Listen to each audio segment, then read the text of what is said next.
go. Man, 8 years ago today, I was down in Key West.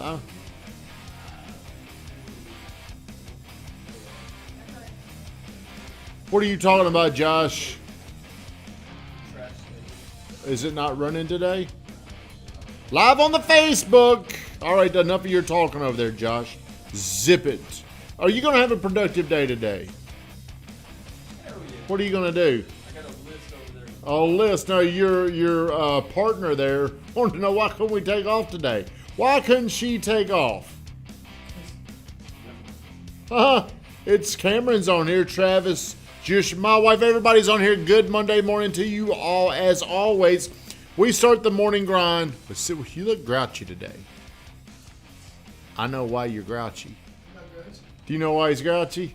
Yes. That's why you're grouchy. It's like wired up, man. Well, I am drinking your Lonnie New Wi-Fi. I thought for sure that you probably would not want it. Good morning, Shannon Wheeler. Look forward to seeing you later today. Jacob Freeze, thank you all for getting on here. As always, like, comment, share this stream. Jason Connor, we'll see you tomorrow, my man. Looking forward to it. Happy Father's Day to all the people out there. You know, I didn't have the patience to send all my buddies Happy Father's Day texts, but you know, that's a special day, especially because I'm trying to be a good father. It's probably what I struggle. It's probably where I'm the most unsuccessful in all of my life, is being a better parent. I really struggle there because I'm just awkward. I'm kind of like stepbrothers when they're going in for a hug. I get a little, you know. But Nick came in yesterday and he's like, "Hey man, Happy Father's Day." Could have called you, but I just want to tell you that in person. It meant a lot to. I didn't even know what to say. Hey, dude, what can I do for you? You know, it was like, because I didn't know how he had addressed that. I didn't know if he'd come in there. Then I said, well, hey man, you need to make sure you're calling your dad. He'd already done that. So Happy Father's Day to all you dads out there. Something else I was thinking about, even if you're not a parent, you still play this role as a father, especially if other people see you. Like, how many kids you got now? 3 of them? Okay. How many you got, Josh? Yeah, but you're still one day, even if you didn't never have a kid, you're going to be influencing people in here. How many kids you got? 30. Do you? How many kids do you? No, I really got 0. You got 0? Okay. Do you have any kids? Because you ain't a father. You ain't a man. No offense. I'm talking to the men. I'm talking to the fathers. Vin Grafton, how many kids you got? But you still play a part in a lot of people around here. How many times have you given me advice? How many times have you given this guy advice over here? Okay, see, you don't have to be a father to play a role in shaping other people's lives. You know what I'm saying? So I know it sounds like it's limiting. You got to have a kid, or you're like in my situation where I've got I call him my kid, but you know, I'm a bonus dad. Is what how many bonus? 1. So you got 2, and you're a bonus. Okay. So hey, I mean, Happy Father's Day. It's a little late. I didn't put that out there, but everybody else did it for me. Happy Father's Day. Did you spend time with your dad yesterday? Yeah, I mowed his grass. That a boy. I got sunburned doing it too. Did you? Congratulations.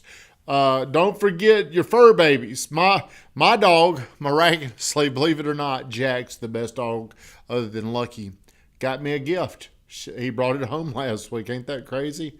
My dog got me something. He went to, Did he shit on the floor? He did that, but he got me an actual gift. He went to, where does he go, Van?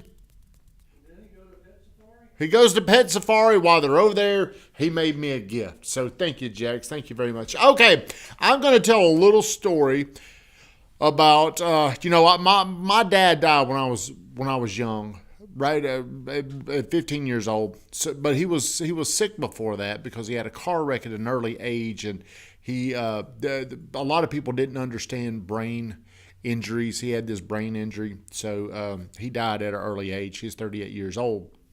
But before that, He was active until I was about 10, but there's about 4 or 5 years where he was just in such bad health that he really couldn't help me. So it was my mom. It was really my mom that had to take on 2 roles. That's why, like, Mother's Day is really emotional to me. I mean, I don't know how many most people, no matter what, they've got a shithead of a dad who may leave. But how often do you hear of a mama leaving? How often does a mama check out? They're always there. So to me, Mother's Day should be celebrated a lot more because they ain't going nowhere. So my mom was a huge influence on me. And she was tough, but she was still like, if you're a man raised by a woman, you're going to be very emotional because women are emotional. I can be a lunatic. Like me and my wife played golf yesterday, and she just gets so upset because of how mad I get. Those crazy ass emotions. My mom was crazy with emotions, so I'm a crazy. We really adapt to our family. You'd be surprised at how much what you're exposed to.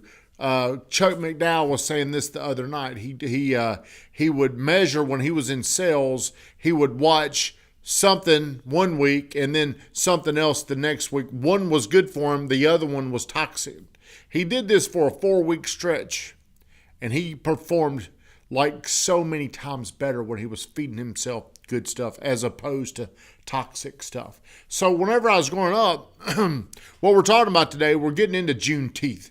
You don't know what that meant, right? No. You thought you kind of knew. Tell him what it means. It is a celebration of the day when slaves got free. That's right.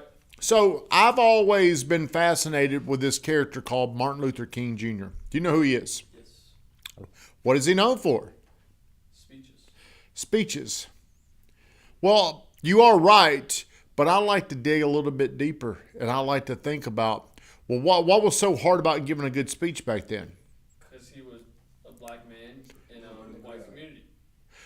Well, I want you to just think about the courage it took to do what he did. I mean, to become a hated person in mostly white America. You don't think about this, but if we were to do an event, how many people could, if I were to promote the GTT Bash over and over and over and over again on Facebook, on all the things, how many people could I get to my party? I don't know if I could get that many.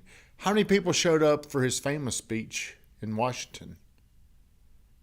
I don't know. A lot. Was like 5,000 to 10,000 people? No, hell no. It's like 500. I mean, it was unbelievable how many people came to hear his speech. I Have a Dream speech. And he didn't have ways. I don't think he did direct mail. I don't think he had Facebook. Word of mouth. I don't even know if he had a cell phone. Do you think he had a cell phone? No. Could he text his database? No. But he was so powerful that many people came to show. And there was a lot of white people at that. It wasn't just black people at that. But I've always thought he should be celebrated a lot more, because even insensitive white people that don't want to give black people anything, he gave America peace. We don't think about this very much. We take so much stuff for granted. But if you go to other countries out there, there's a lot of civil wars that happen. Do you know we've had a civil war here, but people like Martin Luther King, I think, stopped that. He protested in peace, but he was also fighting to help black people. So I'm going to tie this into my mom, because I finally asked my mom whenever we went on this vacation. I always wondered why I just never thought anything racist. I never felt like that. And I don't know if any of you have, or I know that's a private thing, but it goes back to what you're exposed to. It goes back to how you're taught. So my mom, growing up, her best friend was a black lady. To this day, it's still her best friend. I call her sister. Her name's Shirley McFerrin. And growing up, I grew up and I went to school at a place called Hopgood. Has anybody ever heard of Hopgood? Where'd you go, Brad? Where'd you go? Buchanan. Buchanan. Where'd you go? somewhere up. Somewhere up north. Yeah. Okay. Well, you don't know anything about the school, but I grew up in a school where it was a lot more diverse than any other school in town. And whenever I was growing up, at my house, we might have 2 white kids and 3 black kids, or we might have 3 white kids and 2 black guys over there. It was always like that. And it was never, I never really understood like hatred. As a matter of fact, I was probably sympathetic because I would see what their life was like. You know, what we would do to help them out. And that didn't come from me. I feel like I didn't make that choice. That was something that I was around. That was my mom. So whenever we were on vacation, I asked my mom, like, how did this happen? Like, she grew up in 1954, and back then, I don't even know if white kids and black kids could go to school together. They couldn't go to the same bathrooms. So I asked her, well, what was it like when you were in school? And she says, I remember. Her hero was this teacher. She remembers the day before the teacher said, look, guys, girls, class, whatever the hell she said, we're going to have some new students coming in tomorrow. And they don't look like us. All these little white kids in there didn't know what to expect. They don't look like us. They're brown, but they're good people. And my mom, to this day, she remembers that. That whoever that teacher was should be celebrated for what she said. So whenever the black kids came in there, that class like really adapted and took them on, just like they were no different. So as I was growing up, my mom grew up in a very diverse area. It's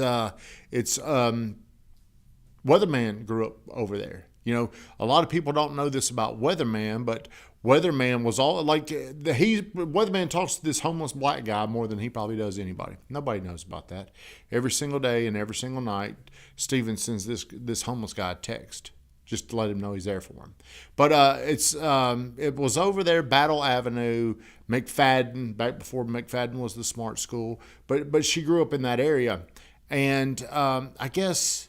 I forgot where I was going with this, but she grew up in that environment. So as I was growing up, I never, ever, ever thought like that. As I got older, though, I would hear these white people, and they would have hatred because they were black. And it made me feel, it was really a disgusting feeling that I would have. I'm never really around that now, but growing up, you could say, like, I think it's the best thing ever for people to play team sports. You played team sports. Did you? You didn't, did you? You did. You played baseball. Does that count? No, I'm just kidding. You played how many sports? But see, there's no better brotherhood than to go through tough things together, real hard shit, and you look at them like they're family.